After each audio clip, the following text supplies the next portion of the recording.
Walang makakaalam ng sikreto ko. Pinagalang ako dito sa buong barangay. Ikaw ba si Jessica ni Pumuseno? Sumama ka sa amin sa presinto. Natatakot ako sa pwede niyang gawin eh. May ebidensya kami na nagpapatunay na ang pondo ng barangay ginagamit mo. Nagnanakaw ako ng pondo sa barangay. Bakasyon sa Cebu, sa Boracay, at meron ka pang binabayarang kotse. Wala ho akong kaalam-alam sa mga pinagagagawa ng asawa ko. Yakap! Walang yakayayong ka! Niloko mo na nga ako! Pinagkakitaan mo pa ako!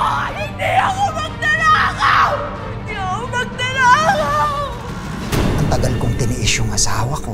Si Cap, may lihim na itinatago sa asawa. Si Mrs. magtitiis pa rin ba o lalaban na?